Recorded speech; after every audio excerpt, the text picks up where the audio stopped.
In the bustling heart of the city, where the noise of traffic mixed with the cry of hawkers, stood a small wooden food stall called Mama's Pot. Its roof leaned to one side, its signboard was fading, yet every morning, the smell that came from that pot could wake even the laziest soul.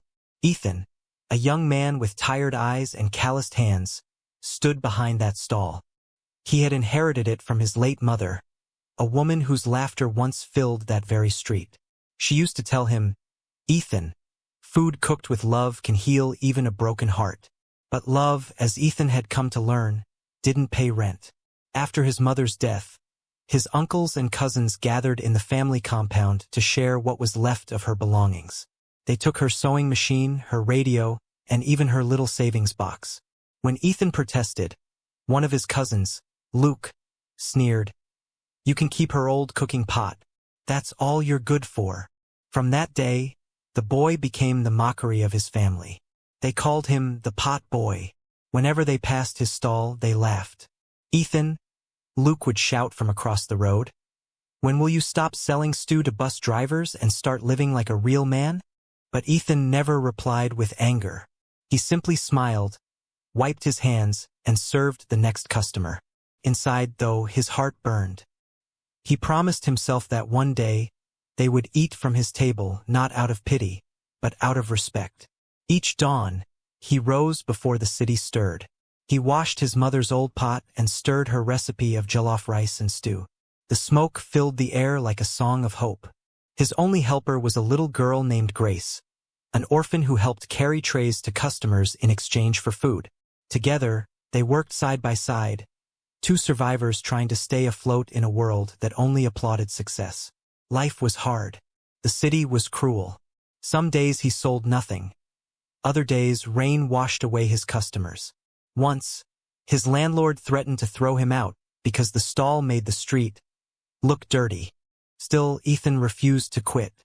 He remembered his mother's words, "Dedication doesn't shine at first, but one day, it glows brighter than gold." One afternoon, something unusual happened. As Ethan served his last plate of rice to a bus conductor, a black SUV stopped nearby. Out stepped a woman dressed neatly in office clothes, her eyes scanning the crowd. She looked too refined to eat by the roadside, but hunger has no pride. She approached the stall. "Do you have fish stew?" she asked softly. Ethan nodded. "Yes, ma. Freshly made." She tasted it. Her eyes widened a little, then she smiled. This tastes like home." She introduced herself as Clara, a producer for a local TV food show. Ethan didn't understand what that meant, but he noticed how the people around suddenly paid attention. Clara asked if she could return later to talk about featuring him on her show, a segment called Hidden Chefs of the Street. As soon as she left, Luke appeared from nowhere. "So now you're a TV chef?" he mocked. "Be careful. Those people only use you to laugh." Ethan said nothing, but inside, a small spark of hope flickered. Maybe, just maybe, his mother's pot was about to bring him more than memories. That night, he couldn't sleep. He thought about his mother's smile, the laughter from the street, the insults that had shaped him, and the promise he made to himself. He whispered into the dark, "I will not fail you, Mama." And as the first rooster crowed, the young street cook rose again, stirred his pot, and faced another day, unaware that his life was about to turn in a way no one expected. The next morning, Ethan cleaned the stall twice. He scrubbed every corner, washed every pot, and even borrowed Grace's comb to neaten his hair. He didn't know when the TV woman would return, but he wanted to be ready. By mid-afternoon, Clara appeared again, this time with a cameraman and a cheerful assistant. They explained they were filming stories of people who worked hard to bring joy to others through food. Ethan, nervous but proud, agreed to be filmed. As the camera rolled, Clara asked, "Ethan, what keeps you doing this every day?" He looked at the camera, then at the pot. "This pot is my mother's memory," he said simply. "When I cook, it feels like she's still with me. People laugh at me, but I don't mind. As long as one person eats and smiles, I've done something right." The crew clapped. Even the nearby traders paused to watch. For once, the boy behind the smoky stall stood tall. Days passed and Ethan forgot about the video. But one evening, Grace came running, shouting his name. "Ethan, you're on TV." He turned to the small television inside a nearby shop. There he was, Ethan, the humble street cook, telling his story with a shy smile. The next morning, a crowd gathered before sunrise. People wanted to taste Mama's pot. Orders doubled, then tripled. A local blogger posted about him, calling him the boy who cooks with heart. Within 2 weeks, Ethan had enough money to fix his stall and buy new utensils. But not everyone was happy. Luke and his brother began to visit often, pretending to check up on him. They saw the money coming in, the customers lining up, and envy grew in their eyes. One night, Luke said, "Ethan, you need family support now that you're big. Let's manage the stall together. We'll expand and make it a restaurant." Ethan hesitated. He still remembered how they mocked him when he had nothing. But deep down, he still wanted to believe family could change. Against his better judgment, he agreed. For a while, things went well. Luke handled supplies while Ethan cooked. But Luke started cutting corners, buying cheap ingredients, collecting money behind Ethan's back, and whispering to customers that he was the real owner. One afternoon, a customer returned, angry. "This stew is sour," she shouted. Ethan tasted it, spoiled tomatoes. Luke had bought bad ones to save money. News spread quickly. People stopped coming. By the end of the week, the stall was empty again.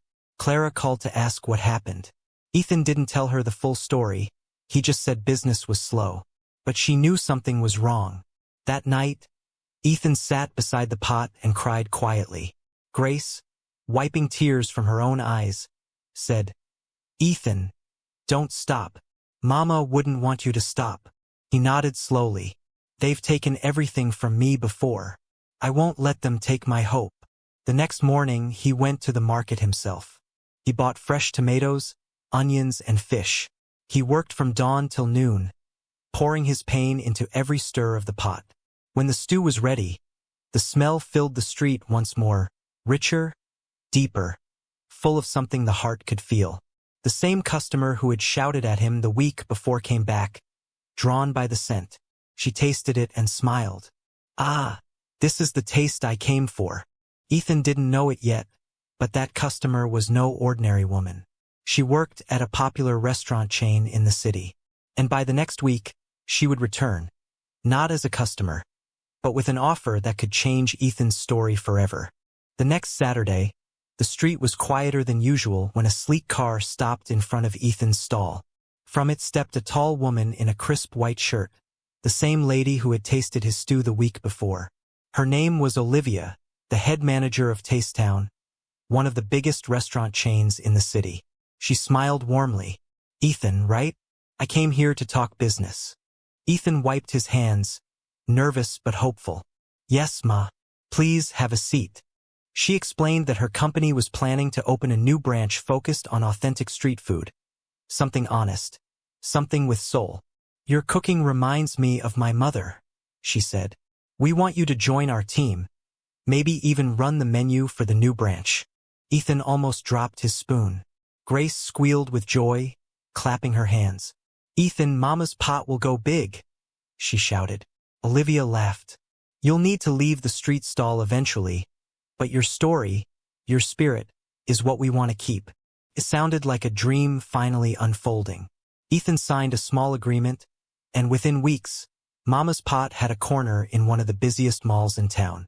Crowds gathered daily, eager to taste the food that everyone was talking about. Reporters called him the boy who turned firewood into fortune. But not everyone celebrated. Luke and his brother began spreading rumors.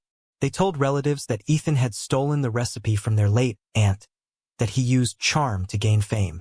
It didn't take long before Ethan started getting strange looks from old friends. Some even stopped eating at his stall. Still, he worked on, believing truth always speaks for itself. But then came the day that nearly broke him. One evening, Olivia called him into her office. Her face was serious.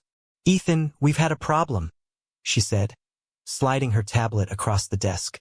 It showed a video circulating online, a clip of someone inside the kitchen, pouring something into his pot and whispering, "This is what makes his food sweet." The voice in the background? Luke's.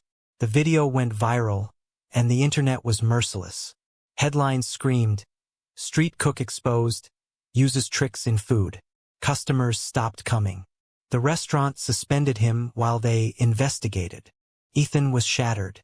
He walked home that night under the cold rain, feeling smaller than he ever had before. His mother's old pot sat untouched in the corner. Grace sat beside him, trying not to cry. "We both know it's a lie," she whispered. "But why would your own family do that?" Ethan couldn't answer. He stared at the dark sky and muttered, "Maybe this is the test before the harvest." He didn't sleep that night. Instead, he wrote a long message to Olivia, telling her everything. How he started, what the pot meant to him, and who Luke really was. He didn't beg for sympathy. He only asked for one thing, a chance to prove his honesty. The next morning, Olivia replied, "Come tomorrow. Bring your pot. Let the people see for themselves." Ethan showed up at the mall early, carrying his mother's pot in his arms like a sacred gift. Olivia had arranged a live cooking challenge. Cameras, customers, and even some of his critics were there. The challenge was simple: make his stew right there under the watch of everyone. As he began, the smell rose slowly: onions, garlic, fish, and time itself. The crowd grew silent. Every stir of the spoon carried his story: the struggle, the loss, the endurance. When the food was served, people tasted it. Silence again. Then applause. Olivia smiled. No tricks, just heart. News outlets that had mocked him now called it the taste of redemption. His name was cleared, but Ethan didn't smile. He was relieved, yes, but also broken inside. His family, the ones who should have stood with him, had tried to destroy him again. That night, as he locked up the stall, Grace asked, "Will you forgive them?" He looked into the fading sky. "Forgiveness is easy to say, Grace," he said softly. "But some wounds take time. For now, I'll just keep cooking. That's how I heal." He didn't know that forgiveness would soon find its own way, in a twist that even his mother could never have imagined. Weeks passed after the cooking challenge. Ethan's name began to heal in people's mouths. Customers returned, smiling again, bringing their friends to taste the stew that had no charm, only soul. Still, something inside him stayed heavy. Each day as he stirred the pot, he wondered what his mother would have said if she saw her son being shamed by his own blood.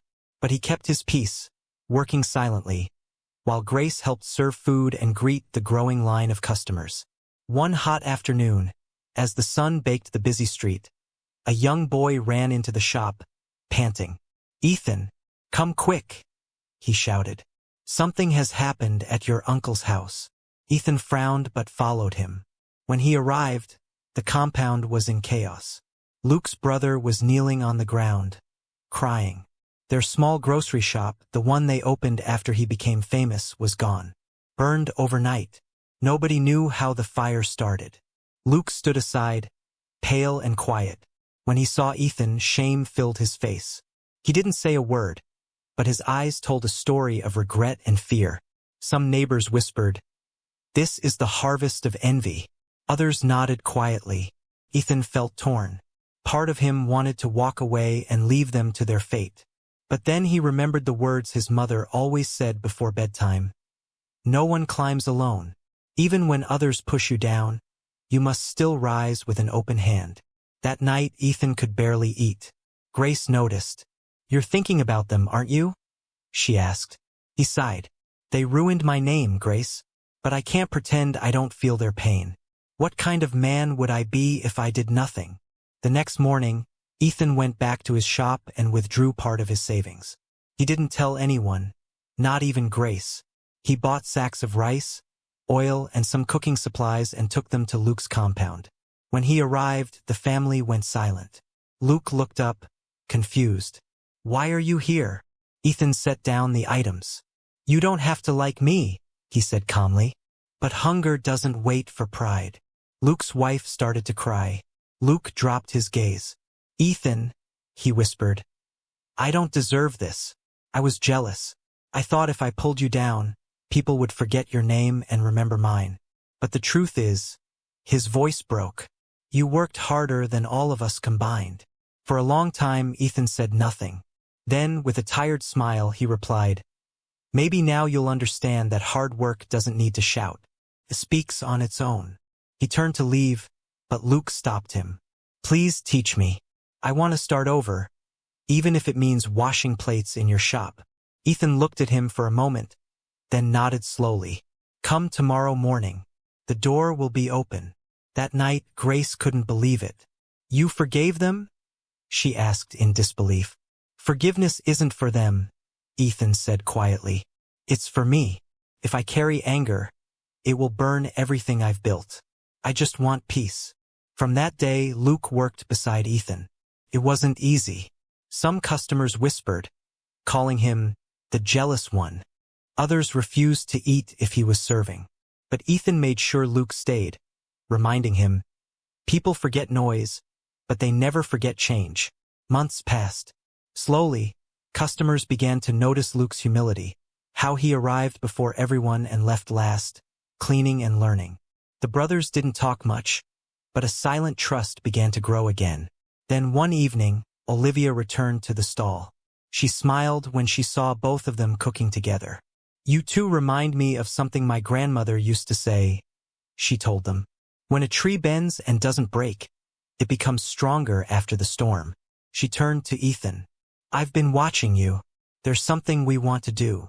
That something would turn Mama's pot into something much bigger than a food stall, and finally bring Ethan's journey from mockery to majesty full circle. A few weeks after Olivia's visit, Ethan received an invitation to the City Business and Culture Awards. The message read, Dear Ethan, you have been nominated for the Community Growth Award for your dedication, honesty, and positive impact. Please come with your team. He read the letter twice, hardly believing it. Grace screamed with joy. Luke stood in the corner, quiet but smiling proudly. You deserve it, brother, he said softly. The night of the event came. The hall glittered with lights, filled with people who once walked past Ethan's stall without a glance. Olivia sat at the front table. Cameras flashed as guests entered. Ethan wore a simple black suit, borrowed but neat. Grace helped him fix his collar. When his name was called, the room erupted in applause. He walked up slowly, memories flooding in. The smoke of his mother's old pot, the rain that soaked him on lonely nights, the laughter of those who called him the pot boy.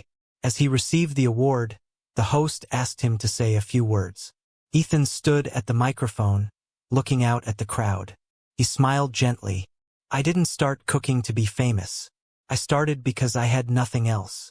My mother taught me that when you pour your heart into something, it grows, even if people laugh first. Some mocked me, some betrayed me, but I learned that dedication doesn't shout. It simply keeps working. He turned toward the audience, where Luke sat with his head bowed. And I also learned that forgiveness feeds the soul more than success ever could. The hall fell silent, then burst into applause that seemed to shake the ceiling. Olivia's eyes shone with pride. After the event, reporters surrounded him. They wanted pictures, interviews, sponsorship deals. But Ethan only wanted one thing: to go back home and thank the two people who had never left his side. His late mother and Grace. At dawn, he walked back to the old street where Mama's pot first began. The wooden stall still stood there, though now quiet. He placed the award gently on the counter, lit the small stove, and whispered, We made it, Mama.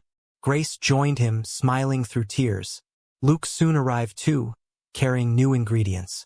For today, Ethan said, we cook for everyone. Word spread quickly. Drivers, traders, children, all came to eat for free. The smell of food filled the street again, not just with hunger, but with hope. Olivia came later with a surprise. Ethan, she said, Taste Town wants to partner with you officially. You'll have your own restaurant, Mama's Pot by Ethan, across the city. And Luke, she added, turning to him, we'll train you too. You'll manage supplies. You both built this story together. Luke fell to his knees in gratitude. Ethan lifted him gently. We're brothers, he said. No more shame, only lessons. That evening, As the crowd laughed and ate, an old woman passing by stopped and watched. "Who owns this place?" she asked. Grace smiled proudly. "It belongs to Ethan, the boy who never gave up." The woman nodded. "Ah," she said. "Now I see why the food smells like joy." The sun dipped low, painting the sky gold. The laughter, the warmth, the aroma. It all mixed into a single picture of peace. And from that day, people no longer called him the pot boy. They called him Ethan the builder, the man who turned mockery into majesty.